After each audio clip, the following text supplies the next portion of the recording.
Hello friends, Mithu kitchen ব্লগসে আপনাদের স্বাগত। আজকে আমি অ্যাভোকাডো নিয়ে চলে এসেছি আপনাদের সাথে একটি নতুন রেসিপি শেয়ার করতে।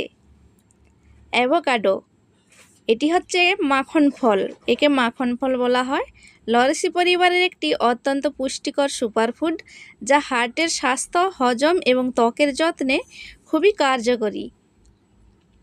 তো অ্যাভোকাডোটা আমি বীজখান থেকে এভাবে কেটে নিয়েছি, কেটে নিয়ে এর বীজটাকে আলাদা করে দিয়েছি। আর যে ভেতরের অংশটা, এটাকে আমি ছুরির সাহায্যে এভাবে করে তুলে নিয়ে সরাসরি মিক্সার জারের মধ্যে নিয়ে নিচ্ছি। এর বীজটা কিন্তু আমি ফেলবো না, এর বীজটা দিয়ে আমি একটা আপনাদের নতুন ধরনের রেসিপি দেখাবো, তাই আমি আলাদা করে রেখে দিচ্ছি। এভাবে খুবই সহজে অ্যাভোকাডোর ভেতরের অংশটা তুলে নিচ্ছি।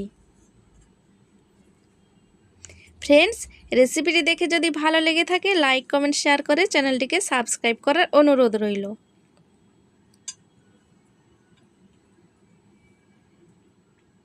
এইভাবে কিন্তু ভালোভাবে এর ভেতরের অংশটা নিয়ে নিতে হবে।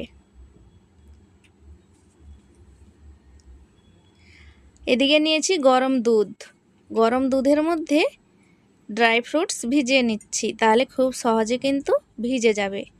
আর একটা নিয়ে নিচ্ছি অঞ্জির, দেখুন ভিজে গেছে। কিছুক্ষণ ঢাকা দিয়ে রেখেছিলাম, দুধটাও কিন্তু ঠান্ডা হয়ে গেছে। ঠান্ডা দুধ নিলে কিন্তু টেস্টটা খুবই সুপার আসবে। তো এদিকে অ্যাভোকাডোটা নিয়ে নিয়েছিলাম, তারপরে অঞ্জিরটাকে এভাবে ছিঁড়ে দিয়ে দিয়েছি বা কেটে দিয়ে দিয়েছি। দিয়ে দিচ্ছি ঠান্ডা দুধ, দিয়ে দিচ্ছি মধু বা হানি। আমার কাছে একটুখানি হানি ছিল, তাই আমি একটুখানি দিয়েছি, চাইলে আপনারা বেশি করে দিতে পারেন। তো ভালো করে আমি একটা পেস্ট বানিয়ে নিয়েছি, মসৃণ পেস্ট।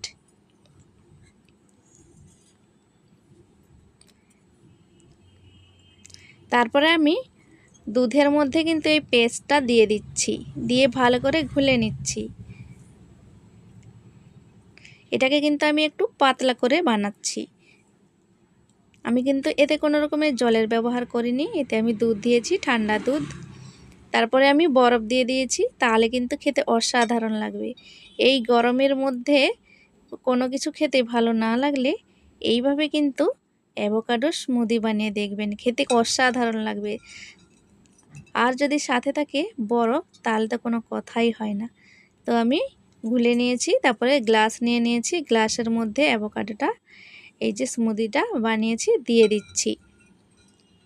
এটি কিন্তু একটি সুস্থ ফ্যাট, ফাইবার, পটাশিয়াম এবং ভিটামিন সমৃদ্ধ। এটি অমসৃণ খোসার কারণে এটিকে কুমির নাশপাতি বলা হয়। এটি খারাপ কোলেস্টেরলকে কমিয়ে ভালো কোলেস্টেরল বাড়ায়। এটি খাওয়া খুবই জরুরি কিন্তু। স্মুদিটা আমার রেডি হয়ে গেছে, তো আমি এভাবেই রেখে দেব। আর আমি সাজাবো না, চাইলে ওপর থেকে মধু দিয়ে সাজিয়ে নিতে পারবেন। তো স্মুদিটা আমার কেমন লাগলো আপনারা কমেন্টে অবশ্যই জানাবেন। অ্যাভোকাডো দিয়ে যে এত সুন্দর স্মুদি বানানো যায়, আপনারা না দেখলে বিশ্বাসই করতে পারবে না।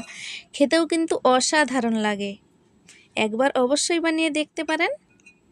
তো ভিডিওটি এখানে শেষ করছি, দেখা হবে পরবর্তী ভিডিওতে। ভালো থাকবেন, সুস্থ থাকবেন।